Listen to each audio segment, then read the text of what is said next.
নমস্কার। আমাদের আজকের গল্প রাত ৩টের দরজার শব্দ।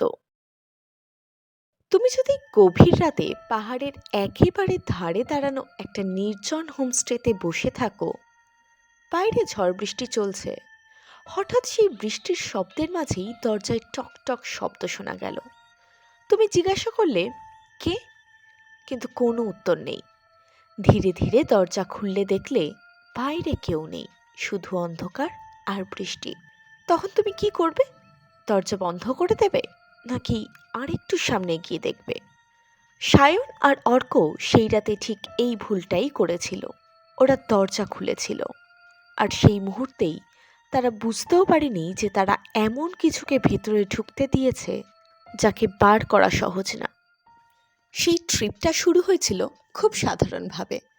কলকাতার গরম, ভিড়, ক্লান্তি থেকে পালাতে তারা হঠাৎই পাহাড়ে যাওয়ার প্ল্যান করে। দার্জিলিংয়ের ভিড় এড়িয়ে তারা চলে যায় আরও নির্জন এক জায়গায়, একটা ছোট্ট পাহাড়ি গ্রাম, যেখানে পর্যটক প্রায় আসে না বললেই চলে। বিকেলের দিকে পৌঁছানোর সময় জায়গাটা যেন ছবির মতো লাগছিল। কুয়াশা ধীরে ধীরে নামছে, পাইন গাছগুলো হাওয়ায় দুলছে, দূরের পাহাড়ে সূর্যের শেষ আলো পড়ে সোনালি হয়ে আছে সবকিছু। তখনও তারা বুঝতে পারেনি এই সুন্দর নীরবতার ভেতরেই লুকিয়ে আছে অন্য কিছু। হোমস্টেটা ছিল অদ্ভুতভাবে আলাদা। গ্রামের বাকি বাড়িগুলো একটু দূরে, কিন্তু এটা একেবারে পাহাড়ের কিনারায় দাঁড়িয়ে। সামনে ছোট্ট কাঠের বারান্দা, আর তারপরেই সোজা খাদ। নিচে তাকালে মাথা ঘুরে যায়। মনে হয় যেন বাড়িটা আরও কয়েক বছর পরেই হয়তো ভেঙে পড়ে যাবে। হোমস্টের মালিক একজন বৃদ্ধ লোক, খুব কম কথা বলছিল। তার চোখে একটা অদ্ভুত ক্লান্তি। সে যেন অনেক কিছু জানে, কিন্তু কাউকে বলতে চায় না। রাতের খাবার দিতে এসে সে শুধু একটাই কথা বলল, আজ বৃষ্টি হবে। যদি রাতে কোনো শব্দ শুনতে পান, দরজা খুলবেন না। তার গলায় কোনো নাটকীয়তা ছিল না, একটা সোজা ঠান্ডা সতর্ক বার্তা।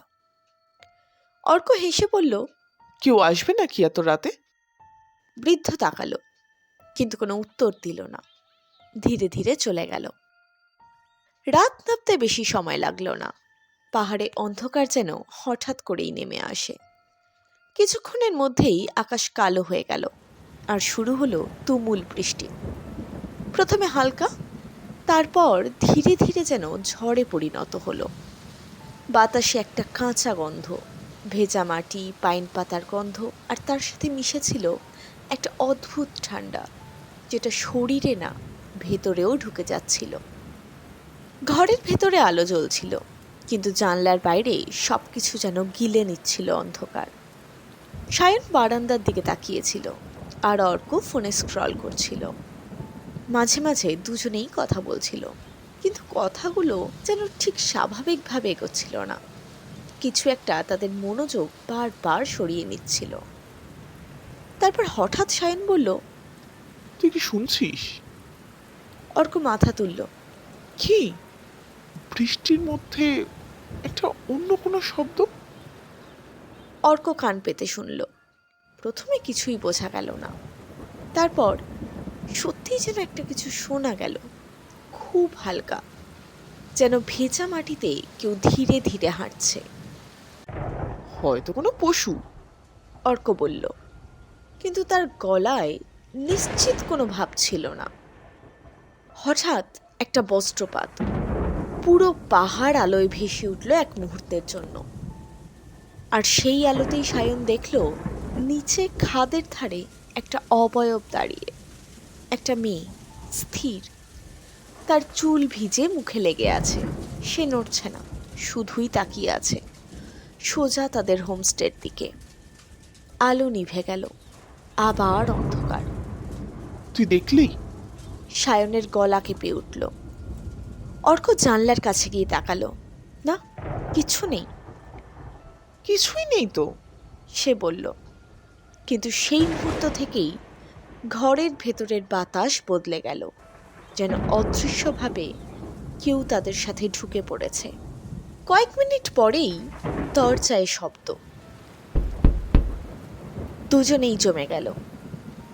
আবার এবার একটু ধীরে, যেন কেউ ধৈর্য ধরে অপেক্ষা করছে। কে? অর্ক জিজ্ঞেস করল। কোনো উত্তর নেই, শুধুই বৃষ্টি। সায়নের মনে পড়ল সেই বৃদ্ধর কথা, দরজা খুলবেন না। কিন্তু শব্দটা আবার হলো, এবার একটু জোরে। এই শব্দের মধ্যে একটা অদ্ভুত টান ছিল, যেন না খুলে উপায় নেই। সায়ন ধীরে ধীরে এগিয়ে গেল, হাত বাড়িয়ে দরজা খুলল। বাইরে কেউ নেই, কিন্তু মেঝেতে ভেজা পায়ের ছাপ একেবারে স্পষ্ট। আর সেই ছাপগুলো বারান্দা থেকে ঘরের ভেতরে ঢুকছে। অর্ক ফিসফিস করে বলল, দরজা তো আমরা বন্ধ করেছিলাম, তাই না? সায়ন উত্তর দিতে পারল না। ঠিক তখনই আবার বিদ্যুৎ চমকালো। বারান্দার শেষ প্রান্তে সে দাঁড়িয়ে, সেই মেয়েটা।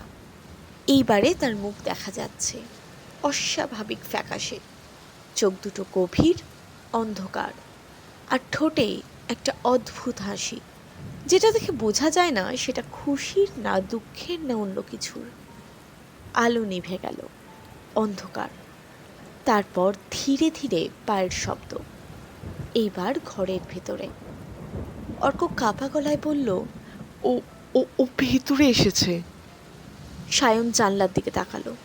কাঁচের ওপারে একটা হাত ধীরে ধীরে ঘষছে, তারপর মুখটা ভেসে উঠল, এত কাছে যে তার নিঃশ্বাসে কাঁচ ঝাপসা হয়ে যাচ্ছে।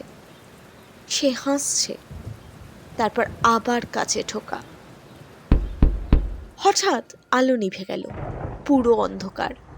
আর সেই অন্ধকারে একটা ফিসফিস শব্দ, খুব কাছে। তুমি ফিরে এলে। তারপর সব চুপ। পরদিন সকালে কাঁপা কাঁপা গলায় তারা বৃদ্ধকে সব বলল। বৃদ্ধ অনেকক্ষণ চুপ করে থেকে বলল, আপনারা মীরাকে দেখেছেন? তার কণ্ঠস্বর ভারী হয়ে গেল। অনেক বছর আগের কথা। এই পাহাড়ে একটা ছোট্ট গ্রাম ছিল। মীরা ছিল ওই গ্রামের মেয়ে। সে খুব শান্ত, কিন্তু তার একটা সম্পর্ক ছিল একজন বাইরের লোকের সাথে। লোকটা তাকে বিয়ে করার প্রতিশ্রুতি দিয়েছিল। এক ঝড়ের রাতে, ঠিক এমনই বৃষ্টির মধ্যে, তারা এই পাহাড়ের ধারে দেখা করতে আসে। বৃদ্ধ থামল। বাইরে হালকা বৃষ্টি পড়ছিল। সেই রাতে কি হয়েছিল কেউ ঠিক জানে না, কিন্তু পরদিন সকালে মীরাকে আর খুঁজে পাওয়া যায়নি। শুধু এই বারান্দার নিচে ভেজা মাটিতে পায়ের ছাপ ছিল দুজনের, কিন্তু ফিরে আসার ছাপ ছিল একটাই। সায়ন ধীরে ধীরে বলল, মানে মানে সে একা ফিরে আসেনি। হয়তো পড়ে গেছিল, হয়তো তাকে কেউ ঠেলে ফেলেছিল, আর সেই লোকটা পালিয়ে গেছিল। কিন্তু মীরার দেহ কখনো পাওয়া যায়নি। কেউ বলে সে মরেনি, সে আটকে আছে এখানে, এই পাহাড় আর এই বৃষ্টির মধ্যে। বৃদ্ধর চোখে অদ্ভুত এক দৃষ্টি। প্রতি বর্ষায় সে ফিরে আসে। নতুন নতুন মানুষ এলেই সে ভাবে হয়তো সেই লোকটা ফিরে এসেছে। তাই সে দরজায় নক করে, ডাকে, কাছে আসতে চায়। সে জানতে চায় কেন তাকে ফেলে চলে গেছিল।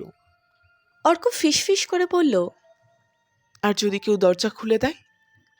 বৃদ্ধ ধীরে ধীরে উত্তর দিল, তাহলে সে আর প্রশ্ন করে না। সেই দিনই তারা চলে গেছিল।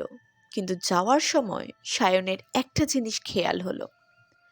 গাড়ির কাছে জমে থাকা কুয়াশার ওপর ভেতর দিক থেকে কেউ যেন আঙ্গুল দিয়ে লিখে দিয়েছে, ফিরে এসো।